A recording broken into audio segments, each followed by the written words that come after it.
Comienzo con lo mío. Bien, el microorganismo y la enfermedad que vamos a considerar el día de hoy puede ser algo desconocida en nuestro medio porque en los últimos años ha dejado de tener vigencia, especialmente en países del primer mundo, no así en países subdesarrollados o en vías de desarrollo, ¿de acuerdo? Entonces, como siempre, llega un poco la historia. Aquí tenemos algunos nombres donde Hipócrates, edad previa a la de Cristo, ya habla de bubones, la presencia de bubones, o sea, ganglios linfáticos inflamados, ¿sí? Inflamados sin saber el porqué. Otro médico de edad más o menos contemporánea clasifica las úlceras en secas y húmedas que posteriormente tienen una razón de ser. Baceró habla ya directamente del chancro duro y el chancro blando, haciendo a lo mejor una asimilación a lo que estamos viendo enunciado por Celso. Y lo que nos interesa, el profesor Ducrey, quien ve las úlceras en ciertos pacientes, toma unas muestras y las inocula en los antebrazos de sus pacientes, ¿de acuerdo? Y en un lapso entre 3 a 7 o 10 días aparecen entonces las ulceraciones después de haber seguido el paso correspondiente, con lo cual él certifica que tanto especialmente el profesor Una realiza, verifica, pero en cortes histológicos, la presencia de unos pequeños bacilos, ¿sí? Algunos con presencia o con morfología cocoide, diremos, y otra netamente bacilar, pero en tejidos histológicos. ¿Listo? Ahora, tenemos acá algunas fechas y dos nombres, Lenget y Besançon, que se les dice que cada uno de ellos fueron los pioneros en realizar el cultivo de este microorganismo. Hasta el día de hoy, 2025, siguen las dudas de quiénes han sido los primeros en realizar el cultivo de estos microorganismos. ¿Listo? Bien, eso como relato histórico nada más. Lo que interesa, la taxonomía habitual por mi parte. Sin embargo, en todas esas categorizaciones está una con color rojo, ¿no? En la familia. Si bien es esta una clasificación que se mantiene en la actualidad, a través de la genómica se ve que el grupo de los Haemophilus, especialmente Haemophilus ducreyi, no debería pertenecer a esta familia, ¿de acuerdo?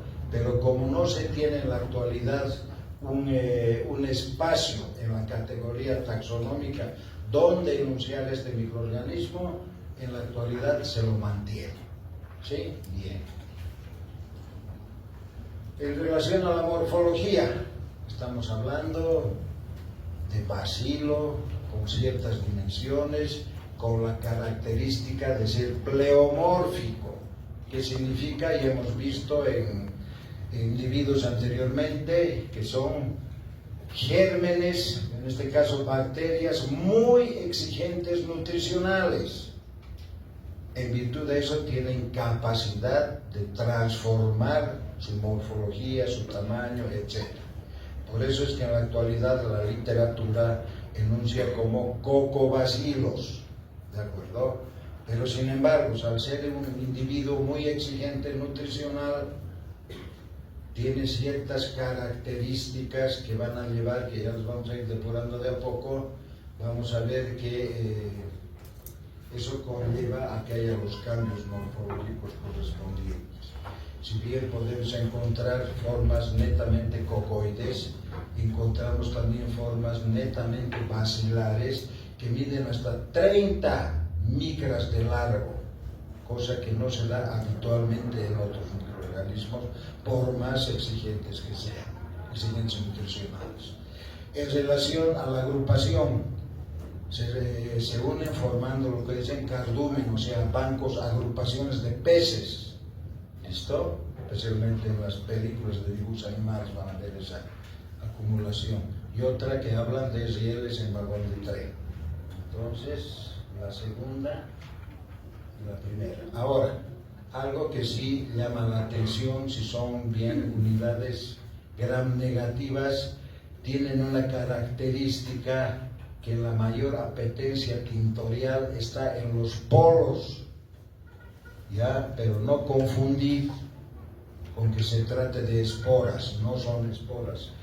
Diremos que pueden ser granulaciones bipolares, similares a las liexinias, ¿ya? Mayor condensación entonces del material genético. Los de delante pueden apreciar aquello, me lo convertido en la parte de atrás.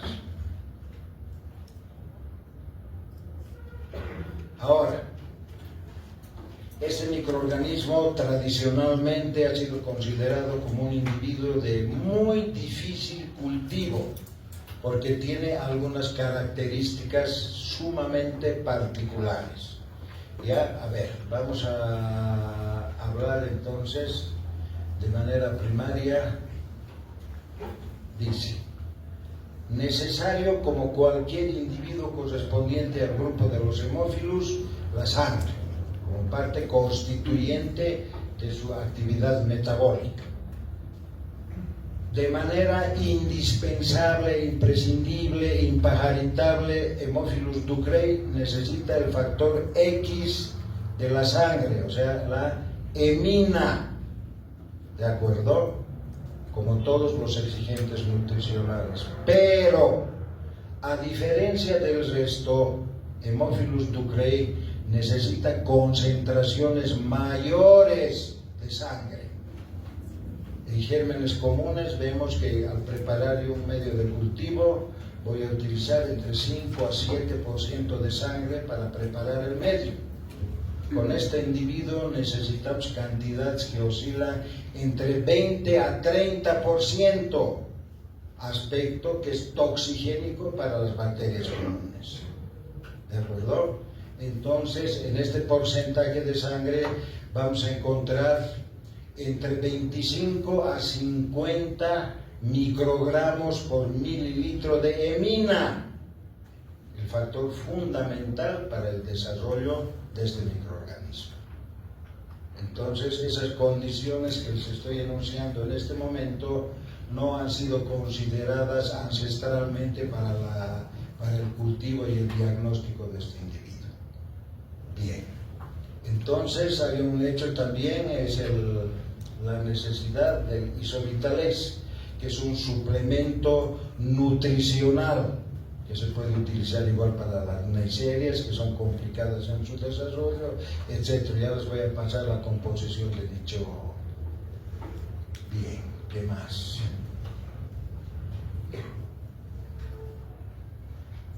Estas colonias pequeñas que ustedes están viendo en esta placa corresponden a Haemophilus ducreyi, ¿de acuerdo? Pueden ser muy parecidas a estafilococos, pero de menor tamaño. Ahora, dice medio de transporte.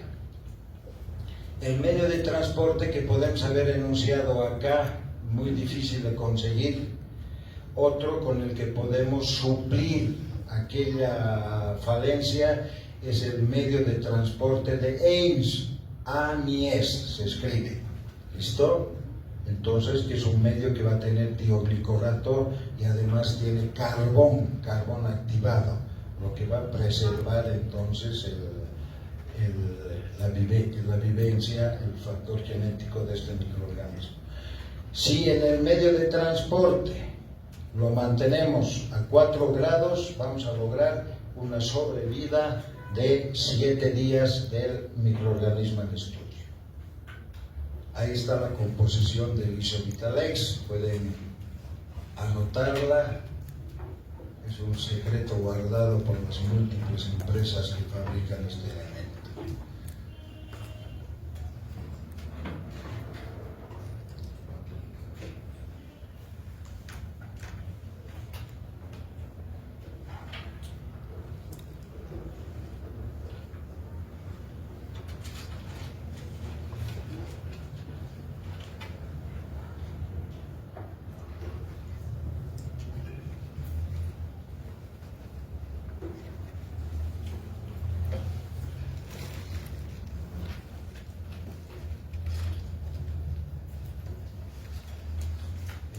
Seguimos. Ya está, todo bien.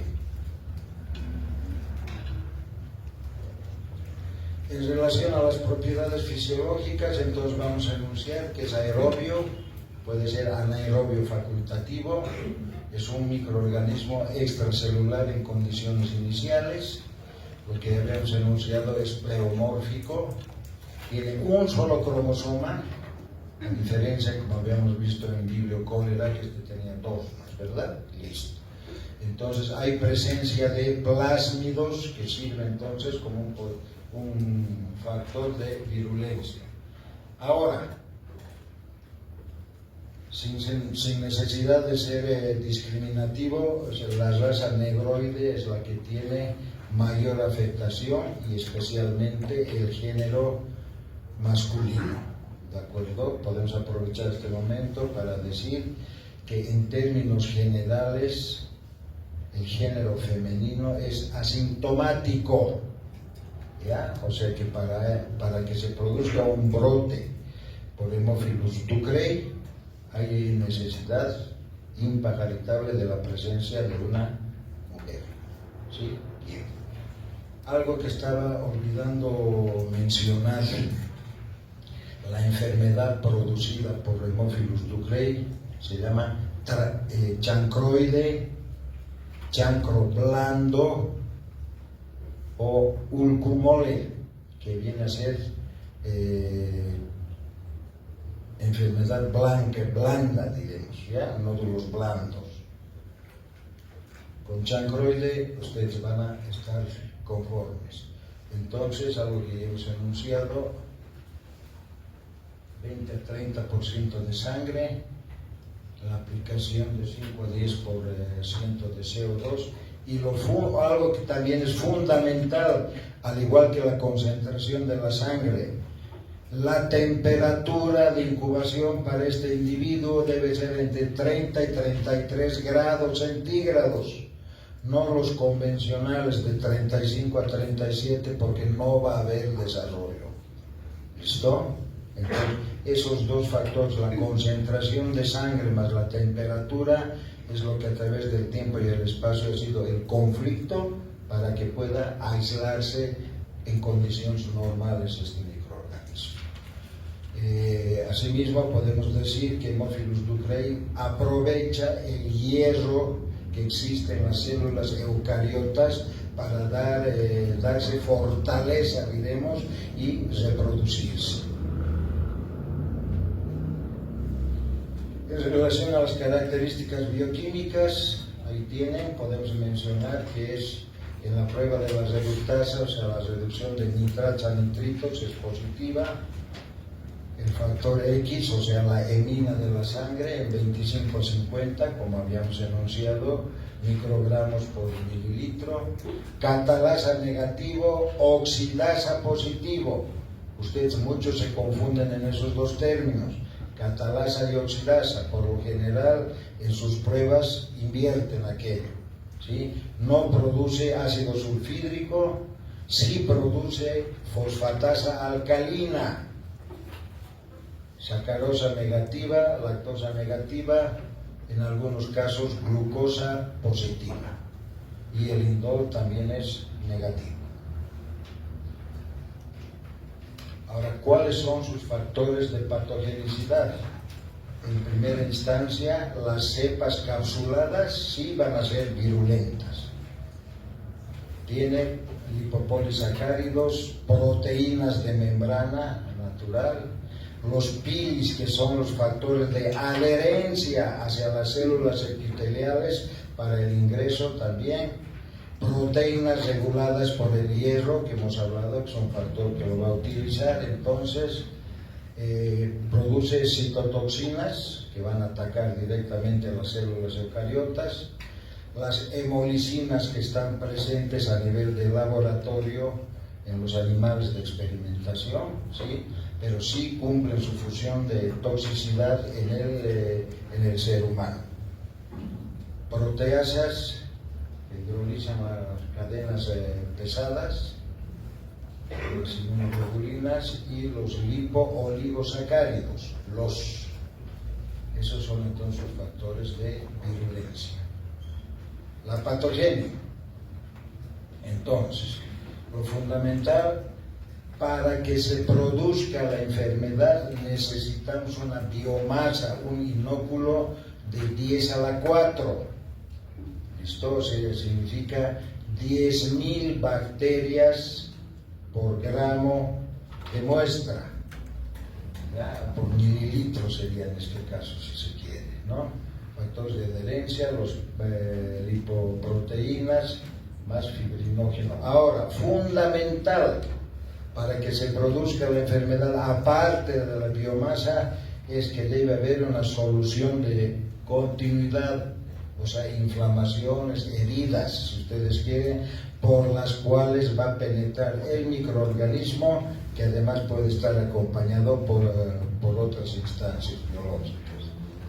Esto, pero lo fundamental es que exista una solución de continuidad para el ingreso de este microorganismo acompañado de otros, decíamos. Entonces, lo que habíamos hablado hace un momento atrás, chancroide, chancro blando, ulcus mole o enfermedad de Lucrey.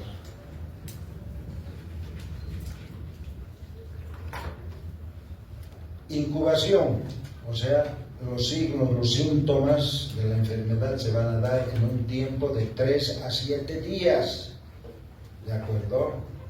Entonces se considera que el microorganismo tiene un tiempo de generación de 30 minutos, similar entonces a los cocos gram positivos, al estreptococo, al estafilococo. Lo que sucede con el treponema, sí, pallidum, va a tener un exudado, la otra es seca, ¿verdad? Esta va a tener un exudado de color cremoso, amarillento.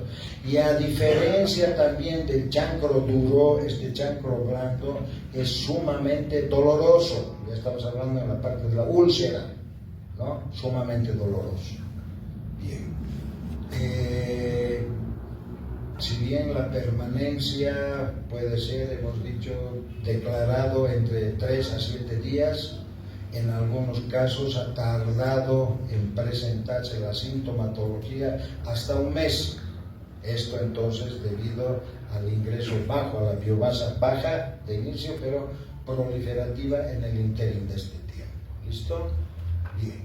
Entonces, como resultado de aquello tenemos producción de inflamación en los ganglios linfáticos, el resultado, leucorrea, puede haber sangrado a la presión, disuria, dispareunia, especialmente en mujeres. Ahora, esto interesa a ambos lados. Para el varón, los problemas sintomáticos se van a presentar en prepucio, también en el cuerpo del pene, normalmente en el frenillo, ¿sí? En la región anal, hay hemorragia anal también, en el surco balano prepucial. Esos son los síntomas, signos que pueden presentarse de manera normal, rutinaria, producto entonces de la actividad de este microorganismo. En las féminas, periné, úlceras vaginales, úlceras perianales, también en el cuello uterino, labios mayores, menores, en el introito, vestíbulo y la pared vaginal. Ahora, al margen de esto también pueden presentarse lesiones extragenitales. Ahí tenemos, ¿sí? Normalmente, en este caso, dan en las mamas, en los dedos, ¿sí? De las extremidades superiores y también en los muslos, decimos en las entrepiernas, que son características extra entonces genitales. La característica es de las úlceras entonces, las dimensiones que van a oscilar entre 1 a 2, desde 1 milímetro hasta 2 o 3 centímetros, ya grandes, ¿verdad? Que son, a diferencia de la sífilis, blandas, pero tienen un fondo necrótico, porque la hemolicina y la citotoxina producida por estos microorganismos va a originar más necrosis. ya hay un exudado purulento que es doloroso, ya tenemos que esta úlcera va a estar presente entre 14 a 21 días. Estas pequeñas úlceras iniciales se van a ir uniendo hasta formar entonces lo que se denomina un bubón, ¿ya? La cadena de ganglios linfáticos inflamados.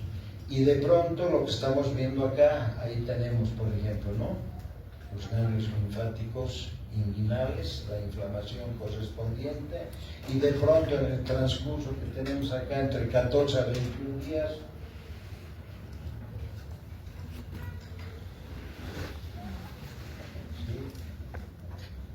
hablando en términos así profanos, va a reventar el bubón y va a secretar la secreción, la pus que contiene entre 10 a la 7 a 10 a la 9 por mililitro de secreción, o sea, las bacterias, la concentración, la biomasa bacteriana va a oscilar en eso, ¿no? Entonces, ahora, decíamos que se necesitan soluciones de continuidad para que el microorganismo ingrese. En muchos de los casos, este microorganismo está acompañado. Ahí tenemos linfogranuloma venéreo, granuloma inguinal, virus del herpes, HIV, ¿de acuerdo? Entonces, pueden producirse entonces coinfecciones y obviamente el tratamiento para el paciente va a ser bastante conflictivo por el número de microorganismos. Entonces, por acción metabólica del individuo en estudio, se van a producir entonces elevaciones en los neutrófilos,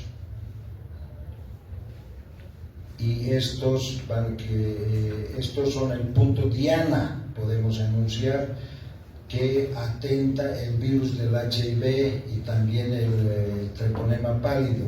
Entonces, al haber un exceso de producción de los linfocitos T, CD4, que van a ser concretamente el grupo de leucocitos que van a estar exacerbados como reacción del cuerpo hacia este microorganismo, también, reitero, sucede lo propio con el virus del HIV y del treponema pálido, ¿ya? Por lo tanto, entonces elevamos células diana, y al ser exacerbados, entonces se va a producir la complicación en el tratamiento del paciente, porque los tratamientos son disímiles.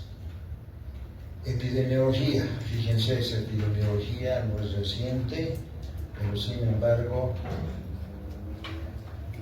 en países subdesarrollados del continente africano es que es hasta, pudiera decirles, común. Sé que este término no es el adecuado, pero sin embargo los índices son bastante altos, ¿de acuerdo?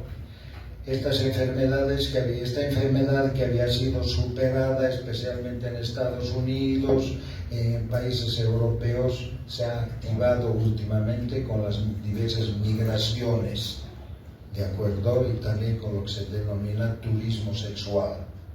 ¿Ya? Eso hace reemerger entonces este individuo que en muchos países había sido ya casi erradicado. Algo fundamental: el ser humano tiene el privilegio de ser el transportador del Haemophilus ducreyi. Y se ha visto que la raza judía, que es la que por norma circuncida a los varones, es la que menos porcentaje de contaminación tiene, bueno, aparte de sus situaciones ideológicas religiosas, ¿verdad? Pero el mayor flujo entonces son de los varones que no están circuncidados. Ahora, vale la pena enunciar En Francia la enfermedad había sido casi olvidada, o sea, no existían parámetros valederos para que se consideren brotes, hasta que en 1971 ha habido pequeños brotes que han sido intrascendentes, ¿de acuerdo? Lo mismo sucedía en Francia, o sea, Francia sí, España, perdón. En España en 1976 aproximadamente, que se han producido algunos brotes, pero sin embargo lo que llama la atención es lo que ha ocurrido en España el año 1982 cuando se produce el Mundial de Fútbol, ¿de acuerdo? Entonces ahí se ha producido ¿cómo pudimos anunciar a veces? Sí, lo que he dicho hace un momento atrás, el turismo sexual, ¿de acuerdo? Entonces eso ha originado un brote de sumamente importante y de gran preocupación en Europa, porque eran los migrantes, la mayoría varones por el fútbol, que fueron a diseminar aquello, más bien pudo aplacarse. Entonces les decía, ¿dónde nace el problema? ¿Dónde existe radica? En que la mujer es asintomática. Pese a que hemos hablado de algunos signos, síntomas, la mujer es asintomática, ¿sí? Entonces ella, ¿dónde se dan? ¿Dónde se originan los brotes? En los lenocinios que no tienen seguridad sexual, o sea, protección, quiero decir. ¿De acuerdo? Entonces la promiscuidad sexual es la que lleva entonces a la diseminación de este problema. No existe inmunidad pasiva, adquirida, natural, ¿sí? Entonces, si una persona ha tenido, qué sé yo, relaciones sexuales inseguras, puede transcurrir cierto lapso de tiempo y puede volver a tener el problema. No hay ningún tipo de inmunidad entonces, ¿ya? La base fundamental entonces, la promiscuidad sexual. No hay contaminación a distancia, entonces el contacto es directo, ¿sí? Para esta enfermedad. Ahí tiene lo que ya hemos hablado, ¿sí? Medidas preventivas, pues las medidas de protección conocidas, ¿sí? ¿Cuál sería para ustedes la medida de mayor seguridad para no contraer enfermedades de transmisión sexual? La abstinencia. ¿Ah? Fuerte. La abstinencia. Pero ustedes son el grupo etario que, a ver, eso sí es como pedir, como dicen, el peras al olmo, ¿no? Abstinencia sexual para ustedes es un crimen, ¿sí? Si sus hormonas están como alcacelser, ¿no? Efervesciendo, pero bueno, debería ser, ¿no es así? Usted tiene aquí una gama de productos, entonces, protectores sexuales preservativos, ¿sí?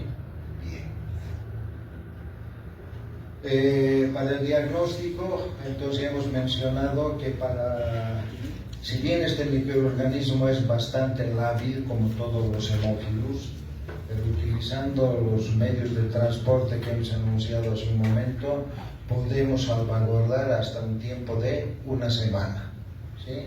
Bien.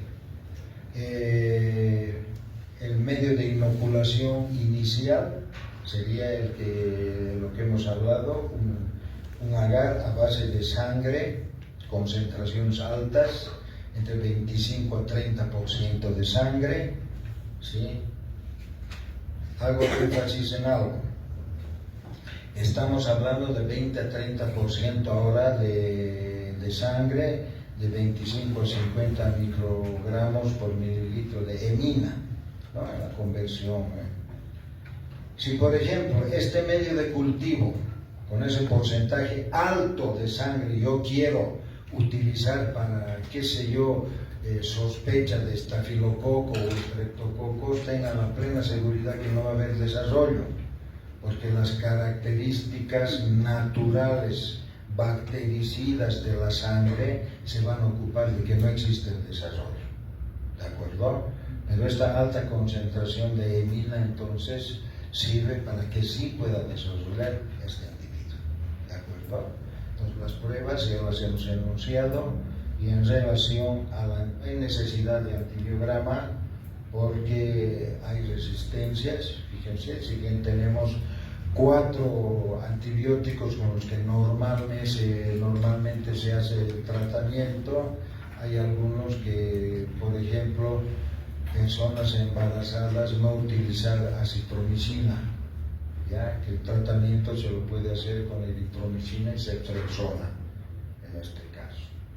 Ahora, retornando al diagnóstico como tal, si bien fácil por las pruebas que hemos enunciado al comienzo en las características bioquímicas, al presente y para acelerar el diagnóstico se utiliza la prueba de PCR y la inmunofluorescencia directa, ¿ya? Son 2 pruebas entonces automatizadas que sirven para tener un diagnóstico en el menor tiempo posible. Bien, ya hemos hablado del tratamiento, por ende creo que hemos agotado el tema así en una pincelada. Listo, se acabó. Lean esto para su próximo examen, así van a seguir estimulados y seguir viniendo a clases. ¿Listo?